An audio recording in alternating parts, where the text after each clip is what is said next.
नमस्कार, मैं हूं आपके साथ आस्था कौशिक और आप देख रहे हैं महाबहस। उत्तर प्रदेश में 2027 के विधानसभा चुनाव की सुगबुगाहट महसूस होने लगी है। वार पलटवार का दौर शुरू हो चुका है। महोबा में अखिलेश यादव ने केशव प्रसाद मौर्य पर तंज कसा तो सीएम योगी से लेकर डिप्टी सीएम केशव प्रसाद मौर्य और ब्रजेश पाठक ने भी वैसा ही करारा पलटवार किया। अब 2027 की लड़ाई के शुरुआती दौर में ही बड़ी सियासी टक्कर दिखने लगी है। अखिलेश यादव ने केशव प्रसाद मौर्य पर तंज किया तो केशव ने पलटवार में एसपी की जीत को एक्सीडेंटल बता दिया। सीएम योगी ने भी तंज कसते हुए पूछ लिया कि 12 बजे तक सोने वाले क्या करेंगे। अब यूपी की लड़ाई में अखिलेश वर्सेस योगी, इसी पर आज की महाबहस। पहले ये रिपोर्ट।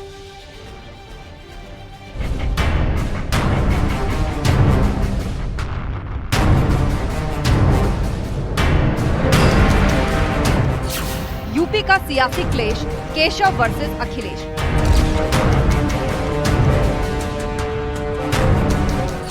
अखिलेश बोले, सपने क्या थे, हासिल क्या?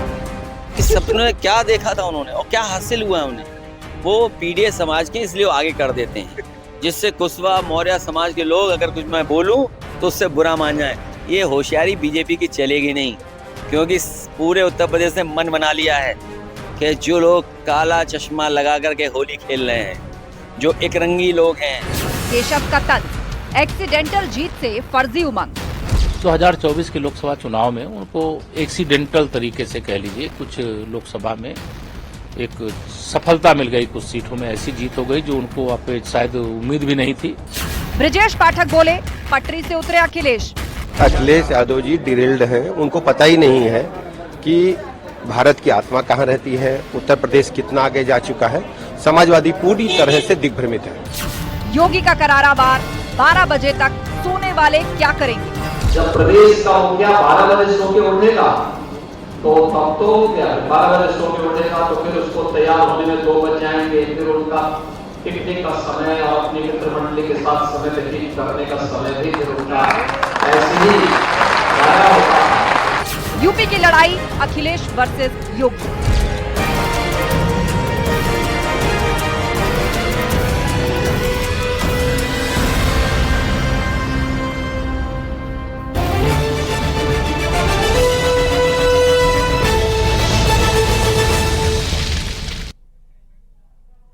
और डिबेट में आगे बढ़ेंगे, लेकिन उससे पहले एक बड़ी खबर आपको दिखाते हैं। एक बड़ा बयान सामने आया है। वक्फ बिल को लेकर एसपी सांसद धर्मेंद्र यादव की धमकी सामने आई है। एसपी सांसद धर्मेंद्र यादव ने कहा है कि ना बिल पास होने देंगे, ना संसद चलने देंगे। प्रदर्शनकारियों को एसपी सांसद ने भरोसा दिया है, जितनी लड़ाई लड़नी पड़े वक्फ की जमीनें सरकार को नहीं लेने देंगे। तो वक्फ संशोधन बिल को लेकर जो प्रोटेस्ट चल रहा है दिल्ली के अंदर, वहां पहुंचे समाजवादी पार्टी के सांसद धर्मेंद्र यादव और उन्होंने ये धमकी दी है कि सरकार को वक्फ की जमीनें वापस नहीं लेने देंगे, ना संसद चलने देंगे, ना बिल पास होने देंगे। प्रदर्शनकारियों को एसपी सांसद ने यह भरोसा दिया है। क्या कहा है, आपको सुनवाते हैं। आदरणीय अखिलेश यादव जी की ओर से आपको यकीन दिलाते हुए, चाहे जितनी कुर्बानी देनी पड़ेगी, चाहे जितना संघर्ष करना पड़ेगा, हम अपने मुसलमान भाइयों की वक्फ की जमीनों को सरकार के हवाले नहीं होने देंगे। समाजवादी पार्टी आज इस हैसियत में है, आपकी कृपा से, आपकी दुआओं से, कि संसद को चैन से नहीं चलने देगी अगर संसद में जबरदस्ती बिल आएगा तो। और चर्चा के लिए हमारे साथ गेस्ट पैनल जुड़ चुका है। हमारे साथ अनिला सिंह जी हैं, बीजेपी प्रवक्ता, अशोक यादव जी हैं, प्रवक्ता समाजवादी पार्टी। इसके अलावा हमारे साथ सुधा मिश्रा जी जुड़ी हैं, कांग्रेस की प्रवक्ता। प्रोफेसर गंगा सहाय हमारे बीच में है, दलित चिंतक। दुर्गेश उपाध्याय, वरिष्ठ पत्रकार, हमारे साथ जुड़ रहे हैं। तो पूरा पैनल हमारे साथ जुड़ा हुआ है। आप सभी मेहमानों का बहुत बहुत स्वागत है। शुरुआत अनिला जी आपसे कर रहे हैं। धर्मेंद्र यादव प्रदर्शनकारियों के बीच पहुंचे और उन्हें भरोसा दिया कि वक्फ संशोधन बिल पास नहीं होने देंगे, न बिल पास होने देंगे और न ही संसद चलने देंगे। मेरी सबको राम राम। और देखिए, ये सब बातें तो चुनावी बातें होती हैं, राजनीतिक बातें होती हैं। धर्मेंद्र यादव जी कितनी चर्चा नहीं होने देंगे, इनकी पार्टी वाले कितनी चर्चा नहीं होने देंगे, ये तो समय ही बताएगा। और बिल्कुल मैं तो कहती हूँ, पार्लियामेंट में खड़े होकर वक्फ की मुकदमेबाजी ये लड़ें, वक्फ के फेवर में ये लोग लड़ाई करें, जिससे पूरे भारत को पता तो चले कि आज तक भी अगर ये भारत जो है श्रेष्ठ भारत नहीं बन पा रहा है, तो कौन से ऐसे राजनीतिक दल हैं जो तुष्टीकरण की राजनीति के तहत जो है भारत को पीछे धकेलने में लगे हुए हैं, उनके लिए अपना स्वार्थ सर्वोपरि है, राष्ट्र सर्वोपरि नहीं है। अरे वक्फ की जमीन अगर पूरी जोड़ दी जाए तो एक पाकिस्तान बन जाए, तो भारत में एक और पाकिस्तान बनाने की तैयारी में है क्या अखिलेश यादव जी की पार्टी? अरे हिंदुस्तान में आप रह रहे हैं, आप अमन चैन से रहिए, आप हिंदुस्तान के नागरिक हैं। तो यहाँ पे हिंदू मुसलमान कर कौन रहा है? समाजवादी पार्टी कर रही है। मुझे तो लगता है एक राष्ट्र होना चाहिए, एक कानून होना चाहिए और एक नजरिए से सबको देखना चाहिए, क्योंकि जो हमारी योगी सरकार है चाहे मोदी सरकार है, जब वो भेदभाव नहीं करती है जाति और धर्म पे, तो ये लोग कौन होते हैं? अशोक यादव जी, जेपीसी के पास ये बिल है, इस पर संसद में भी बात हुई है, फिलहाल सबकी सहमति से वो जेपीसी के पास भेजा गया है। तो ऐसे में एक तो प्रदर्शन वहां पर हो रहा है और ऊपर से प्रदर्शनकारियों के बीच में आपकी पार्टी के सांसद जाकर ये कह रहे हैं कि ना पास होने देंगे और ना ही जो है वो संसद को चलने देंगे। अब मुझे बताइए भला ये कौन सी बात हुई? आस्था जी, देखिए आपने कहा जेपीसी के पास है बिल है, जेपीसी के पास नहीं है बिल, तो बीजेपी के पास है। जेपीसी का एक मुलम्मा खाली है, एक भी सिंगल किसी भी विपक्ष के सांसद का उसमें कोई भी जो आपत्ति थी न तो उस पर विचार किया गया, न तो उसको आपत्ति को दर्ज की गई। दूसरी बात आपने कहा कि हमारे सांसद जी के बारे में बात किया। आप देखिए, आपको याद होगा आस्था जी, यही सरकार, मोदी सरकार, जो किसानों को लेकर के 3 कानून लाई थी और ये कही थी तो किसान हित में है भैया। अब किसान बेचारे 1 साल से ऊपर संघर्ष किए, लगभग 700 से ज्यादा किसान भाइयों ने अपनी शहादतें दी, तब जाके इस क्रूर और अत्याचारी मोदी सरकार को ये बिल वापस लेने पे मजबूर होना पड़ा। यही स्थिति वक्फ बोर्ड बिल को लेकर के भी होने जा रही है आस्था जी। अगर ये सरकार नहीं मानेगी तो हमारे पास सड़क से लेकर के संसद तक रास्ता है, संवैधानिक रास्ता है, जो संविधान ने हमें दिया है विरोध करने का तरीका। आप ये बताइए कि जो पार्टी भगवान राम के नगरी अयोध्या में जमीनों के ऊपर कब्जा कर सकती है अवैध, वो पार्टी वक्फ के जमीनों पर कब्जा करना चाहती है, अडानी अंबानी को देना चाहती है। तो देश में बहस ही है ना, तो हम लोग ऐसा नहीं होने देंगे। वक्फ ने किन जमीनों पर कब्जा किया हुआ है और आप कह रहे हैं कि पार्टी वक्फ की जमीनों पर या सरकार वक्फ की जमीनों पर कब्जा करना चाहती है। अब वक्फ का फैलाव कहां तक है, कौन कौन सी जमीनों पर क्लेम हो जाता है, उसके अंदर कितनी एएसआई की खुद की प्रॉपर्टीज भी आई हुई होती हैं, उसको लेकर देश में एक डिबेट चल रही है। देश तस्वीरें भी देखता है। हमारे साथ सुधा मिश्रा जी हैं, कांग्रेस की प्रवक्ता।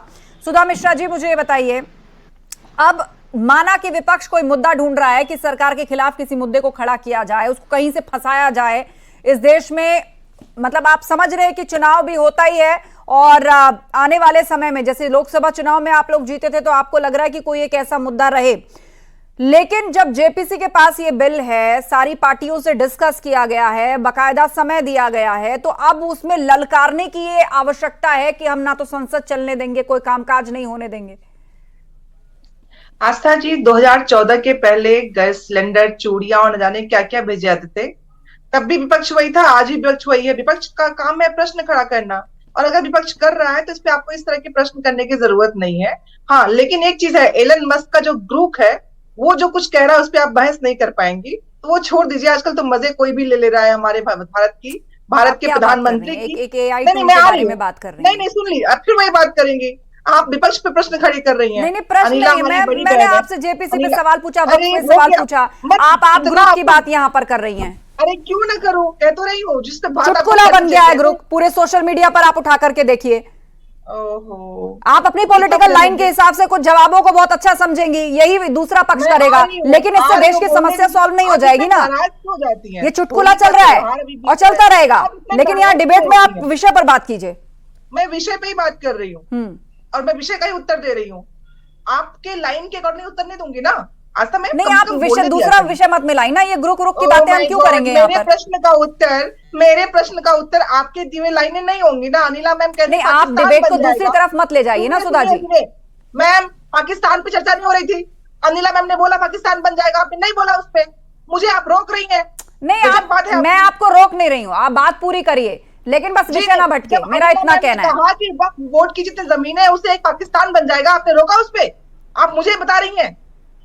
मैं आपको सिर्फ ग्रुप की बात करने से रोक रही हूँ। अरे क्यों रोक रही है? पाकिस्तान पे रोकिए ना। उसको कोई लेना देना नहीं है ना, वो कोई संवैधानिक संस्था नहीं है, वो कोई ऑथराइज एजेंसी नहीं है जिसको लेकर हम यहाँ डिस्कस करेंगे। आप पर बोलिए, मेरा सीधा सा सवाल था, जेपीसी के पास पेंडिंग है, तो क्या ये कहना ठीक है कि हम संसद ठप कर देंगे? इसका जवाब दीजिए। मैं आपसे बहुत रिक्वेस्ट से कहती हूँ, अगर आपको ऐसे करना है, अगर पाकिस्तान का लेना देना था तो ग्रुप का भी है, अगर ग्रुप का नहीं है तो पाकिस्तान का भी नहीं था। बातों को सही से इसको रखिए ना। दूसरी बात, आपने प्रश्न किया, सब कुछ सरकार संवैधानिक तरीके से कर रही है और संविधान को के अकॉर्डिंगली चलने वाले लोग यहाँ डिबेट में बैठे कह रहे हैं कि वक्फ बोर्ड की जमीनें पाकिस्तान बना देंगी। क्या ये इनके पार्टी का लाइन है? और अगर है तो मैं जानना चाहूंगी कि इस देश में संविधान से क्या हो रहा है। उत्तर प्रदेश के मुख्यमंत्री हमारे आदरणीय कहते हैं 80-20, हमारे प्रधानमंत्री पहचानते हैं कपड़ों से, और अनिला जी कह रही हैं कि जो वक्फ बोर्ड की जमीनें हैं उससे पाकिस्तान बन जाएगा। मतलब क्या ही देश में चल रहा है? संवैधानिक चल रहा है ये संविधान से चल रहा है। और आप दूसरा प्रश्न खड़ा कर रहे हैं।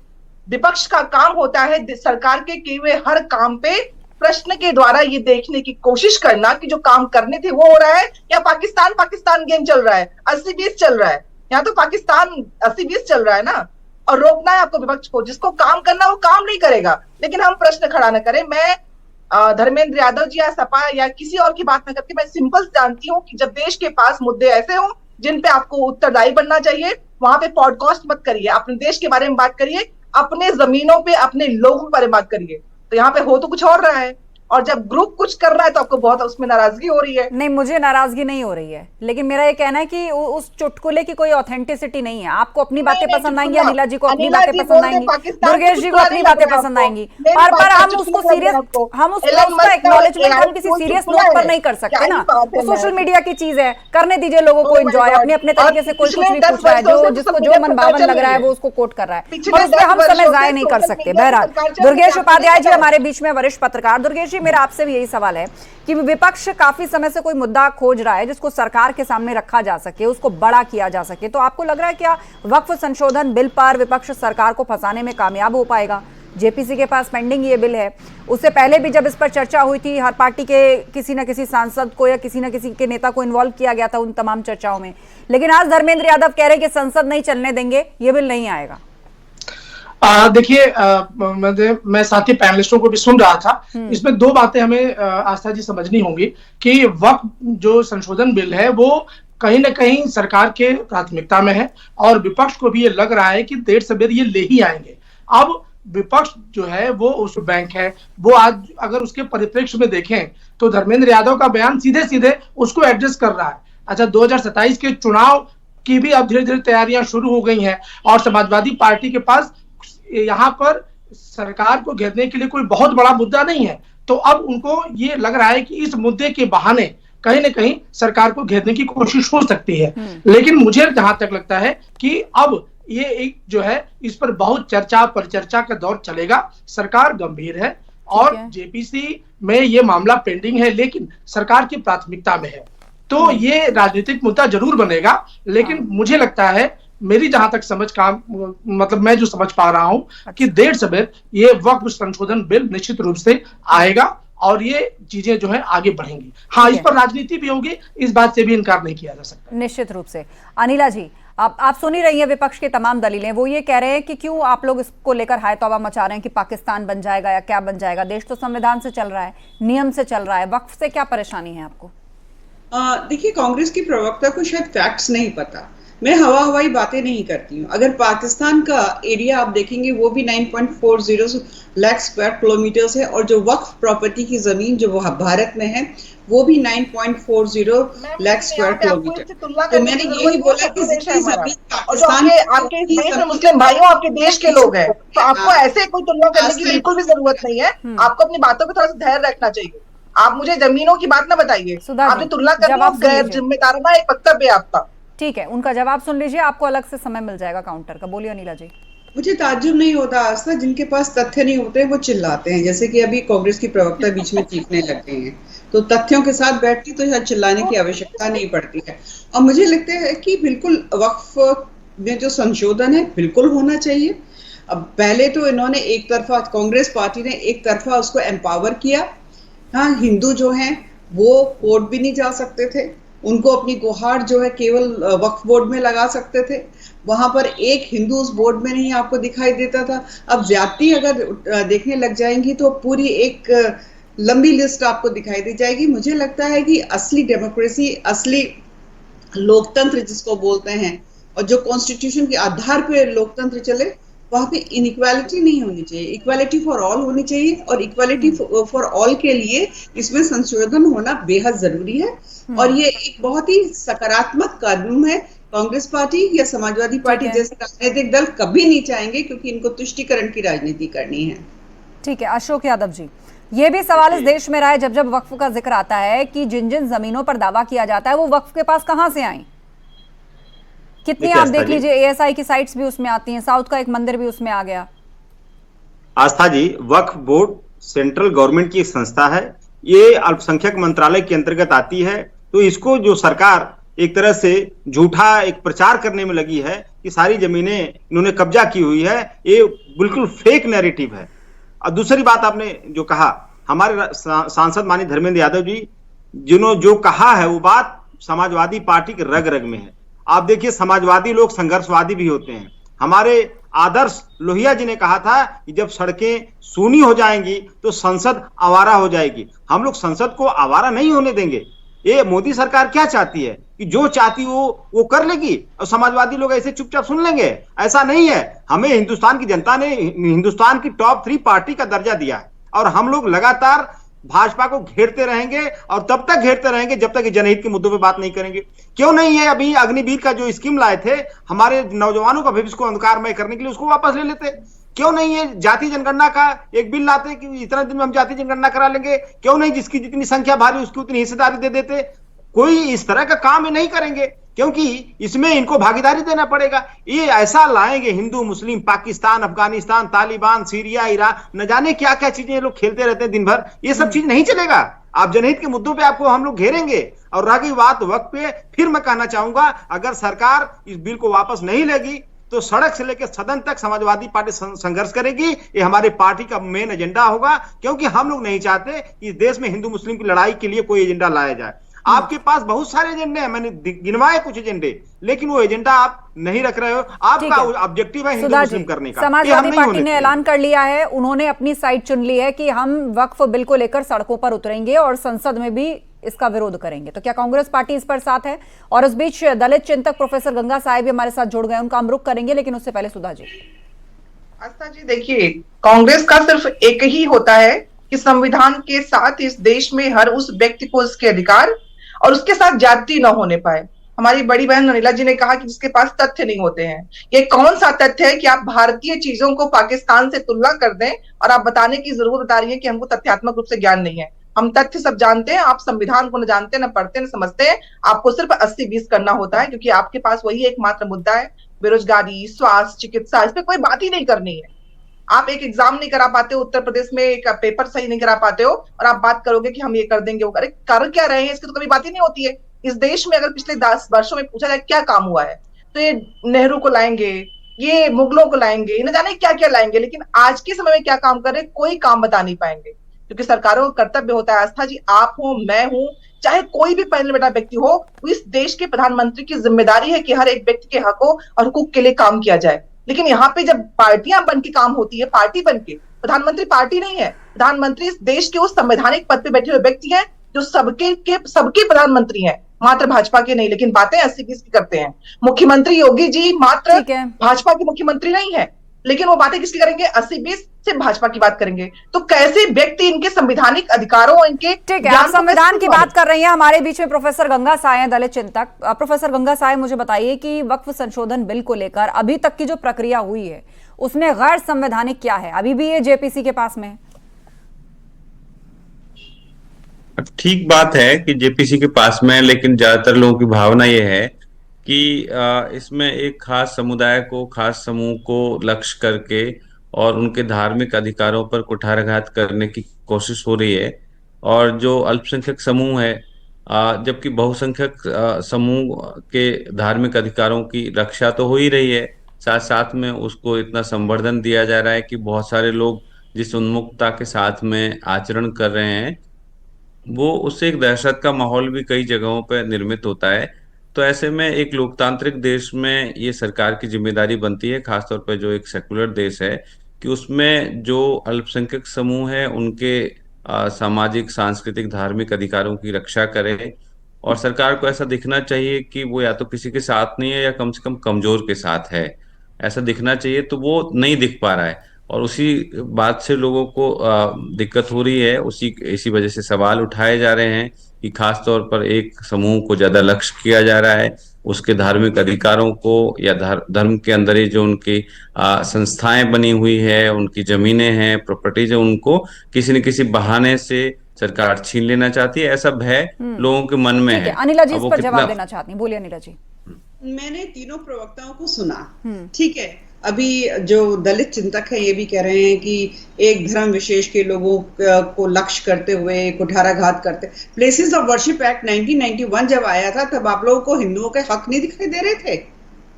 हाँ, जब एक सेक्युलर देश में आप जो हो माइनॉरिटी कमीशन लेकर आ जाते हो तब आपको हिंदुओं के हक नहीं दिखाई दे रहे थे? हाँ, जब ये तो ये क्या बदला लेने की कार्रवाई हो रही है कोई क्या? सर मैं आपके बीच में नहीं बोल रही थी। कांग्रेस पार्टी की प्रवक्ता हमें बता रही है हिंदू मुसलमान, समाजवादी पार्टी के प्रवक्ता ये कह रहे हैं कांग्रेस पार्टी उत्तर देगी कि कश्मीर में कैसे हिंदुओं का सफाया कराया इन लोगों ने। कांग्रेस पार्टी उत्तर देगी सिखों का कैसे सफाया कराया इन्होंने। सुधा जी ठीक है, अनिला जी जवाब ले लेते हैं। सुधा जी, कार सेवकों को गोलियों से उस समय देखिए केंद्र में किसकी सरकार थी और कैसे क्या हुआ था, इनसे पूछिए। मैं कहा तथ्यात्मक रूप से ज्ञान नहीं होगा ना, इन लोग बस उल जुलूल बोलना है। इनसे पूछिए उस समय किसकी सरकार थी जब या वहां पे सीधे सीधे इनके लोग थे जिन्होंने कहा कि यहाँ से लोग छोड़ चले जाए। पूछिए उनसे, सवाल का जवाब तो इनको देना है। ये सिर्फ फिल्मों पे प्रोपेगेंडा पे सरकार नहीं चलती है, दुनिया नहीं चलती है। पूछिए उनसे इस प्रश्न का उत्तर कि उसमें सरकार किसकी थी और किसने कहा था वहां पे कि हिंदू है एक एक करके एक सेकंड, ठीक है। अनिला जी इसका जवाब देंगे, लेकिन उससे पहले वक्फ संशोधन बिल पर बड़ी खबर आ रही है और बड़ी खबर ये ईद के बाद आ सकता है बिल। ईद के बाद वक्फ संशोधन बिल आ सकता है, संसद सत्र के आखिरी हफ्ते में बिल आ सकता है। ईद के बाद वक्फ संशोधन बिल संभव, यह इस वक्त की बड़ी अपडेट है। अशोक जी, आप कह रहे हैं सत्र नहीं चलने देंगे, लेकिन अब खबर आ रही है कि सत्र के आखिरी हफ्ते में आ सकता है, ईद के बाद आ सकता है बिल। देखिए, सत्र में आएगा बिल तो समाजवादी पार्टी उस बिल का विरोध करेगी और पार्लियामेंट को जिस तरह सुचारू रूप से चलाने की सोच रहे हैं उस तरह सुचारू रूप से इंडिया गठबंधन नहीं चलने देगा। और दूसरी बात मैं कह दूं, अनिला बहन जी कह रही थी कि हिंदू हिंदू हिंदू, अभी ताजा घटना आस्था जी, वो बनारस का जेल जो डिप्टी जेलर मीना कनौजिया, महिला भी हैं और दलित समाज से भी आती हैं, मीना कनौजिया जी, उनके ऊपर उमेश सिंह का जो जेल सुपरिंटेंडेंट, जेल अधीक्षक व्यभिचार करने का प्रयास कर रहा था और वो बेचारी 1.5 साल से अपने न्याय के लिए गुहार लगाती आज वो कैमरे के सामने रो रही थी और कह रही थी कि उमेश सिंह जो जेल अधीक्षक कह रहा था कि योगी जी तो हमारे भाई हैं, हमारे बिरादर हैं, हम जैसे चाहेंगे वैसे रह लगे। तो क्या ऐसी महिलाएं या हिंदू समाज से आने वाले पिछड़े दलित लोग आपको हिंदू मानती हैं कि नहीं मानती हैं? क्योंकि उनके साथ जब अत्याचार योगी सरकार करती है 69 या शिक्षक भर्ती वाले कांड में, तब तो आपके जो दही जम जाता है, तब वो पिछड़ा समाज हिंदू नहीं रहता है। फिलहाल जो बड़ी अपडेट है वो ये है कि वक्फ संशोधन बिल ईद के बाद आ सकता है, संसद सत्र के आखिरी हफ्ते में आ सकता है। दुर्गेश जी हमारे बीच में, वरिष्ठ पत्रकार। दुर्गेश जी बताइए, समाजवादी पार्टी ने तो डिक्लेयर कर दिया है कि संसद के भीतर विरोध होगा, सड़क पर भी साथ देंगे और संसद के भीतर भी विरोध होगा। दूसरी तरफ असदुद्दीन ओवैसी ने इस बिल के बहाने केंद्र सरकार में अहम सहयोगी नीतीश कुमार और चंद्रबाबू नायडू को चेतावनी दी है कि अगर वक्फ पर समर्थन दिया तो भारत के मुसलमान इसे याद रखेंगे। देखिए आस्था जी, मैं जो थोड़ी देर पहले जो बात कह रहा था और साथ ही पैनलिस्ट की बात सुनने पर दो बातें साफ साफ है कि ये एक बहुत बड़ा राजनीतिक मुद्दा, इसको विपक्ष बनाने के लिए बिल्कुल तैयार है और जाहिर सी बात भी है कि विपक्ष के लिए बहुत बड़ा राजनीतिक मुद्दा है। लेकिन सरकार की जिस तरह की तैयारी हम लोगों को दिखती है, सरकार जितनी प्लानिंग के साथ और जितना रिसर्च वर्क करके इस बिल को लाई है, सरकार की मंशा साफ साफ दिखती है कि सरकार इसको पास कराएगी और जितने भी वक्फ से जुड़ी हुई जितनी भी संपत्ति और जितनी जमीनें हैं, जो भी उनका एक रेगुलराइजेशन है, सारी जो प्लानिंग है सरकार की, सरकार उसमें पीछे नहीं हटेगी। और ओवैसी की बात करें या अभी आज धर्मेंद्र यादव के अगर स्टेटमेंट को देखें तो विपक्ष को ये बात साफ साफ समझ में आ रही है कि एक जो मुसलमानों का जो वोट बैंक है उसको साधने में वो बिल्कुल अपनी पॉलिटिक्स और मेरे पास लास्ट 20 सेकंड का वक्त बचे। अनिला जी, संख्या के लिहाज से आपको कोई दिक्कत नजर आ रही है पार्लियामेंट के अंदर? मैंने जो अभी असद ओवैसी का जिक्र किया, चंद्रबाबू नायडू, नीतीश कुमार उनको ललकार रहे हैं, सपा तो कह रही है कि हम करेंगे ही विरोध। नहीं, देखिए, एक अनार और 100 बीमार वाली हालत है। मुस्लिम वोट बैंक जो है वो एक वोट बैंक है, और ये जितनी 99% पॉलिटिकल पार्टीज हैं जो अपीजमेंट में विश्वास करती हैं, वो सब चाहते हैं कि वो हमको भी मिल जाए, हमको भी मिल जाए, हमको भी मिल जाए। ये एक दूसरे की सर फुटबॉल होगी। इंडिया अलायंस का हालत आपने देख ही लिया है। मैं एक चीज जानती हूँ, अत्याचार बहुत हुए हैं, अब नहीं होने देंगे। ठीक है। और ये बिल जो है इसमें संशोधन होगा और बेहतरी के लिए। चलिए, तो ये टकराव की स्थिति आने वाले समय में पार्लियामेंट के अंदर दिखेगी। बहुत बहुत धन्यवाद आप सभी लोगों का इस चर्चा में शामिल होने के लिए। तो एक तरफ खबर आ रही है कि वक्फ संशोधन बिल संसद सत्र के अंतिम हफ्ते में पेश होगा, तो दूसरी तरफ समाजवादी पार्टी ने डिक्लेयर कर दिया है कि वो विरोध करेगी। एआईएमआईएम विरोध कर रही है, साथ ही चंद्रबाबू नायडू और नीतीश कुमार, यानी बिहार में जहां चुनाव होने जा रहा है, उनको भी चेतावनी दे रहे हैं कि अगर आपने इस पर साथ दिया तो देश का मुसलमान याद रखेगा। बहरहाल देखना होगा कि संसद के भीतर का ये टकराव आखिर कितना बड़ा मुद्दा सरकार के खिलाफ विपक्ष द्वारा बनाया जा सकता है।